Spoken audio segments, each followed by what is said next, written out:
Wanawake hasa mabinti wameshauriwa kuchunguza kwanza wanaume kabla ya kuingia kwenye ndoa ili kuepuka kulea watoto peke yao. Hayo yameelezwa na baadhi ya wanawake ambao wanalea watoto wao bila baba kutokana na sababu mbalimbali, mojawapo ikielezwa kuwa ni kuingia kwenye mahusiano na wanaume bila kuwachunguza, huku wakiwashauri wanawake walioko kwenye ndoa kutunza na kuheshimu ndoa zao. Tuamini kwamba mahusiano tunayoingia tunawaamini sana wanaume.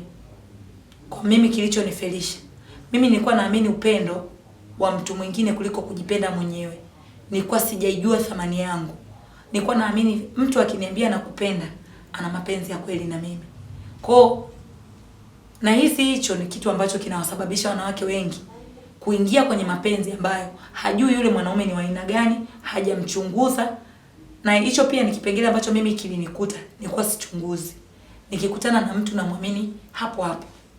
Sijajua feedback zake, maisha yake. Na kuja kuyajua maisha yake tayari nimeshaingia kwenye mahusiano. Na tayari nimeshamwamini. Na tayari nimeshampenda. Nikanipelekea na ile tayari nimeishi bila baba. Yaani sijui niseme kauli gani nzuri. Nikawa naamini ule ndio upendo wa dhati ambao ananiambia. Yeye ananiambia nakupenda ila haonyeshi matendo ya upendo. Yaani ananiambia nakupenda lakini haonyeshi matendo ya upendo. Ndio kitu ambacho kilinifelisha. Kitu kingine ambacho kinasababisha wanawake wengi waingie kwenye usingle mother ni kwamba unajikuta huko kwenye ndoa. Hiyo ndoa wewe ndio unafanya kila kitu. Wewe ndio everything kwenye hiyo ndoa. Unalipa kodi, watoto shuleni wanakutegemea wewe.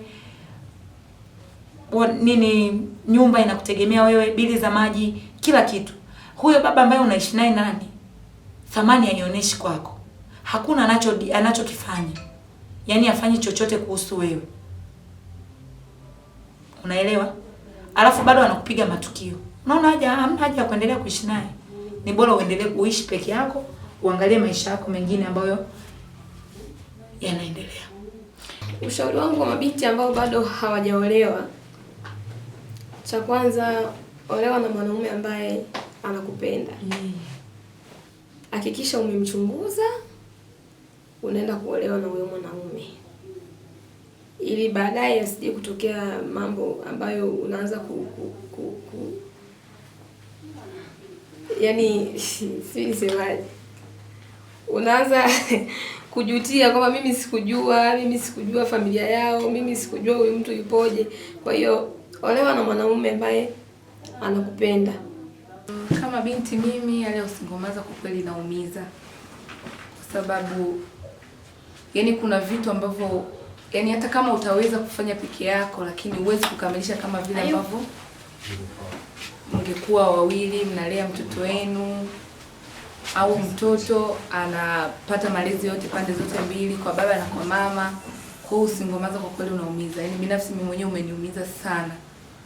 Wamewataka wanawake ambao wanalea watoto wao bila baba kutokana na sababu mbalimbali kuacha kukata tamaa, huku wakiwashauri wanaume walio kwenye ndoa kuheshimu wake zao kwa kuwa wanawake wa nje hawapendi bali wanapenda pesa. Kwa ambao wapo kwenye ndoa,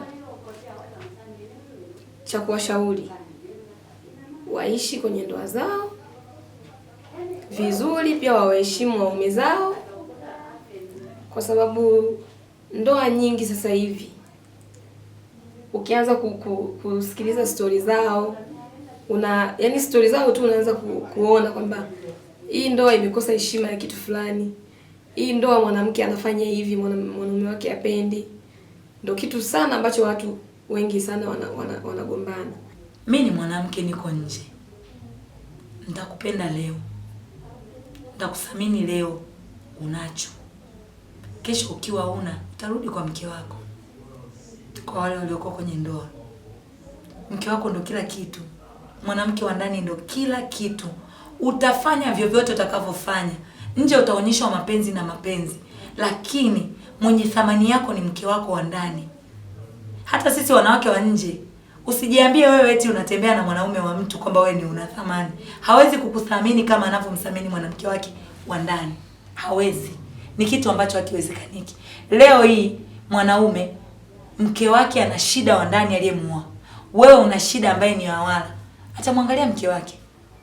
Hawezi kukuangalia wewe. Atarudi kwa mke wake.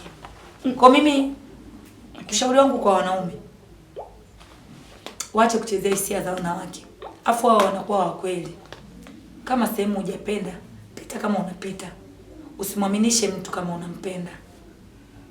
Usimuonyeshe mtu kama unampenda wakati umpendi. Unajua una target zako zingine. Nikiripoti kutoka Mbeya, Jacqueline Mwangama, Clouds Habari.